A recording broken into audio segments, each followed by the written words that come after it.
Señor por una vez más poder compartir su palabra y por la posibilidad de un nuevo día. Seguimos como lo venimos haciendo, desarrollando el Evangelio de Juan. Y en esta ocasión vamos a ver y analizar un poco el capítulo 7 y el capítulo 8 de este Evangelio. Y es interesante ver que estos dos Evangelios están en el segmento de una serie de capítulos en donde Juan se encarga de mostrar confrontaciones de distintos tipos que el Señor tiene por diferentes situaciones que se van dando y en diferentes contextos. Y reacciones que la gente tiene y que los líderes judíos principalmente tienen respecto a las enseñanzas que el Señor estaba dando y respecto también a los milagros que el Señor realizaba. Uno diría, bueno, ¿por qué Juan compuso de esta forma? ¿Por qué Juan utiliza el 40% de su evangelio para transmitir este tipo de situaciones? Bueno, y la respuesta la encontramos en el primer capítulo, en el versículo 4, cuando dice: en él estaba la vida y la vida era la luz de los hombres. La luz en las tinieblas resplandece y las tinieblas no prevalecieron contra ella. Lo que Juan hace a través de estos capítulos es mostrar y evidenciar la diferencia del mensaje y de las obras del Señor Jesús, de la obra de Dios, en contraposición con la religión perseguida por el hombre, en contraposición con el liderazgo humano, en contraposición contra el amor al dinero del hombre o al poder del hombre. Y lo que Juan hace es evidenciar y poner de contraste y hacer manifiesto claramente que el mensaje verdadero de nuestro Dios nada tiene que ver con eso y se opone bastante. En el capítulo 7 de este Evangelio comienza diciendo que el Señor no quería andar en Judea porque lo querían matar. Dice de esta manera, capítulo 7 de Juan dice: después de estas cosas andaba Jesús en Galilea, pues no quería andar en Judea porque los judíos procuraban matarle. Ahora es interesante ver que la Escritura no tiene contradicciones. ¿Por qué digo esto? Bueno, porque el Señor tenía miedo a los líderes y por eso no estaba allí. Bueno, no, Él cada vez que tuvo la oportunidad y se presentó la situación, Él los enfrentó. Él no tenía miedo a lo que el hombre le podía hacer. Él enseñaba: no teman a aquellos que pueden quitar la vida, sino temed a aquel que puede destruir su vida en el infierno y juzgarlo y condenarlo a un nivel eterno.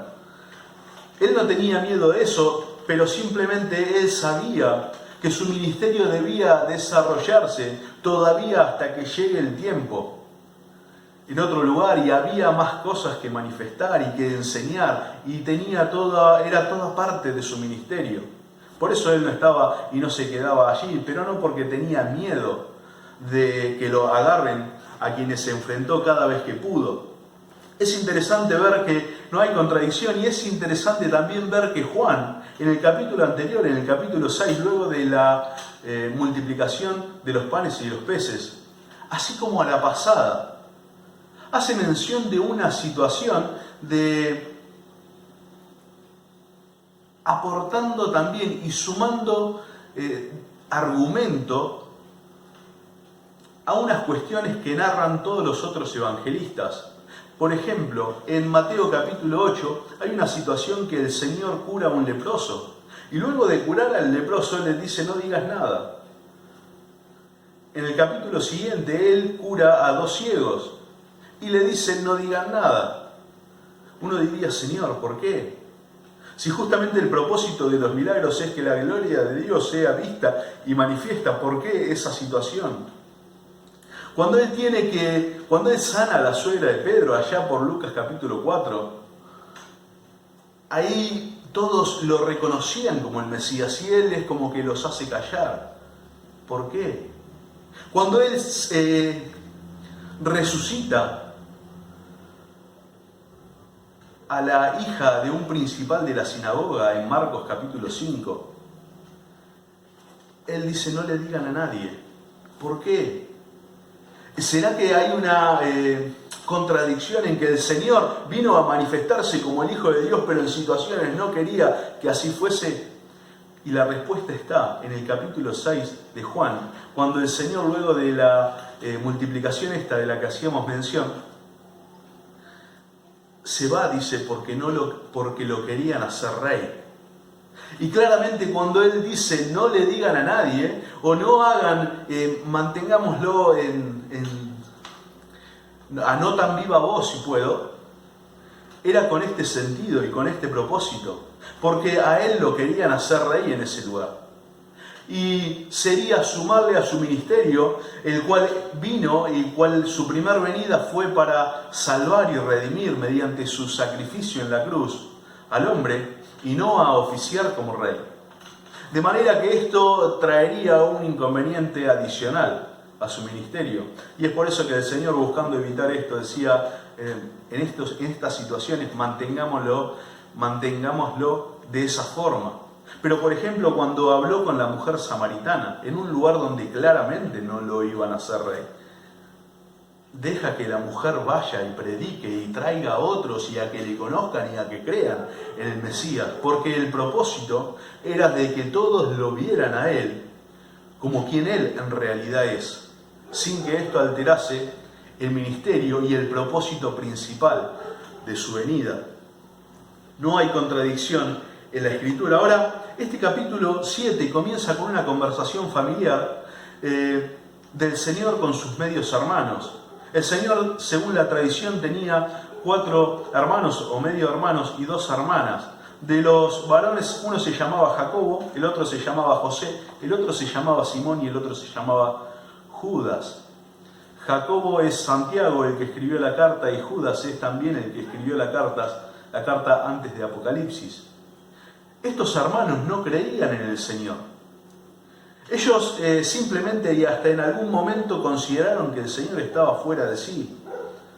Y no creyeron en el Señor hasta después de la resurrección, cuando el Señor se le aparece a Jacobo.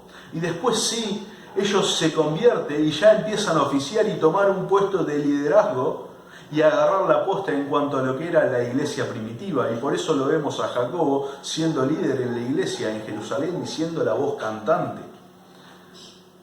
Pero ellos no creían en el Señor. Ellos simplemente creían que, bueno, ya se le va a pasar. Esta situación, esta manifestación que tiene, de hecho, lo impulsan a decir, ven y manifiéstate en la fiesta de los tabernáculos que se estaba dando en el capítulo 7, como diciendo, si hay un lugar donde se puede ver aquello que estás predicando, aquello que estás haciendo, es en la fiesta de los tabernáculos. Allí están todos, y la fiesta de los tabernáculos era aquella que conmemoraba y celebraba a un Dios que los había protegido y bendecido y cuidado y les había provisto durante todo el peregrinar por el desierto al pueblo de Israel. Ahora, todo este capítulo 7 y el capítulo 8 también son todas confrontaciones y situaciones que se dan respecto a lo que el Señor decía, respecto a lo que el Señor hacía. El Señor decía algo y tenía una devolución de los líderes religiosos respecto a lo que Él decía. Como diciendo, ¿quién se cree que es? ¿Qué está diciendo? ¿A quién se quiere hacer? Lo que hacen los líderes judíos, no pudiendo negar los hechos que el Señor realizaba, no pudiendo desacreditar los milagros que el Señor realizaba, no pudiendo encontrar error en la doctrina que el Señor expresaba, lo que hacían es decir, bueno, ¿de dónde tiene Él autoridad? Entonces empezaban a cuestionar la autoridad del Señor. No cuestionaban los milagros, no cuestionaban el mensaje, cuestionaban de dónde venía la autoridad y llegaron a decir cualquier barbaridad respecto a de dónde provenía el poder y la autoridad, si puedo, y valga la redundancia, de nuestro Señor. Y eso fue lo que hicieron. Ahora esta práctica no es muy diferente a prácticas corrientes del hombre natural hoy. Porque ellos no podían negar la existencia del Jesús histórico, del Jesús físico. Y a la gente en la actualidad no le cuesta creer en la vida del Señor Jesús, en cómo fue su vida, una vida perfecta, o de lo más perfecto, o si quieren, los más moralistas. A nadie le cuesta creer cómo nació, a nadie le cuesta creer en dónde nació, a nadie le cuesta creer en sus enseñanzas y aún aceptar o asimilar o adoptar algunas. A nadie le cuesta creer cómo el Señor murió. El punto es cuando, por ejemplo, se empieza a llegar a la cuestión de que el Señor resucitó. O de quién era el Señor en realidad. Lo mismo que le pasaba a los líderes judíos. Porque ellos no podían negar la evidencia del Señor y de lo que Él decía y de lo que Él hacía. Ahora, cuando había que analizar quién el Señor Jesús es donde entraba toda la cuestión. Es que los líderes judíos sabían que admitir que el Señor Jesús era el Mesías, por consiguiente Dios, hecho hombre, no iba a quedar simplemente en la admisión, no iba a quedar simplemente en el aceptar esa realidad o en el tener la información correcta. No tenía nada que ver con eso. Ellos sabían que si Él era quien Él decía ser y quienes las profecías y quienes las evidencias mostraban quién Él era, ellos solamente podían alinearse a Él y someterse bajo su persona. Toda su religión, toda su estructura cúltica, toda su estructura social debía pasar y ser filtrada por la persona del Señor, porque Él es el que se estaba esperando. Él es el Mesías prometido, Él es el Señor que fue anunciado desde la antigüedad. Entonces, si Él era, no quedaba otra, no era simplemente aceptar, era rendirse, era ponerse bajo la autoridad del Mesías y bajo la autoridad del Señor Jesús. Era mucho más que un simplemente admitir, era mucho más que un simplemente reconocimiento, era una alineación, era un ponerse detrás de nuestro Señor Jesús. Todos estos capítulos muestran este tipo de confrontaciones del Señor con los líderes. Ahora, es interesante una historia que aparece en el medio de estos capítulos. Una historia que según los teólogos dicen que no aparece en los manuscritos originales. Es una historia verídica, pero no aparece en los manuscritos originales, sino que fue injertada en una parte del Evangelio de Juan. Todos coinciden con que es una historia verídica, pero que no está en ese lugar en los manuscritos. Y es aquella que va desde el 753 al 811. Una historia muy conocida, y es la historia del Señor y que se titula El Señor Jesús y la mujer adúltera. Es interesante que dicen que el versículo 52 debería ir unido al versículo 12, pero allí aparece esa historia. Y por cierto, los copistas, aquellos que tradujeron, aquellos que fueron poniendo en idiomas muchas veces y que transcribieron la escritura, no eran nenes de pecho. Y si bien pueden tener errores, también fueron guiados por el Espíritu Santo y a que esto estuviese también en la Escritura. Y este pasaje grafica exactamente lo que pasa en estos capítulos del 5 al 12, del capítulo 5 al capítulo 12 de Juan. Este pasaje que está en el medio, en el capítulo 8, grafica exactamente lo que pasa, porque muestra la relación que existía entre el Señor y los líderes, y cómo los líderes buscaban hacer caer al Señor, y cómo querían hacer pisar el palito para desacreditarlo, para encontrarle error en alguna situación. Y ahí viene esta historia que dice, el versículo 3 del capítulo 8, entonces los escribas y los fariseos le trajeron una mujer sorprendida en adulterio, y poniéndola en medio le dijeron, Maestro, esta mujer ha sido sorprendida en el acto mismo de adulterio, y en la ley nos mandó Moisés apedrear a tales mujeres. Tú pues, ¿qué dices? Mas esto decían tentándole para poder acusarle, pero Jesús, inclinado hacia el suelo, escribía en tierra con el dedo. Y como insistieran en preguntar, se enderezó y les dijo, el que de vosotros esté sin pecado, sea el primero en arrojar la piedra contra ella. E inclinándose de nuevo hacia el suelo, siguió escribiendo en tierra. Pero ellos, al oír esto, acusados por su conciencia, salían uno a uno, comenzando desde los más viejos hasta los postreros, y quedó solo Jesús y la mujer que estaba en medio. El versículo 10 dice: enderezándose Jesús y no viendo a nadie sino a la mujer, le dijo: mujer, ¿dónde están los que te acusaban? ¿Ninguno te condenó? Ella le dijo: ninguno, Señor. Entonces Jesús le dijo: ni yo te condeno, vete y no peques más. Esta situación que le plantean los líderes religiosos, los judíos, líderes de ese momento al Señor, era una trampa perfecta.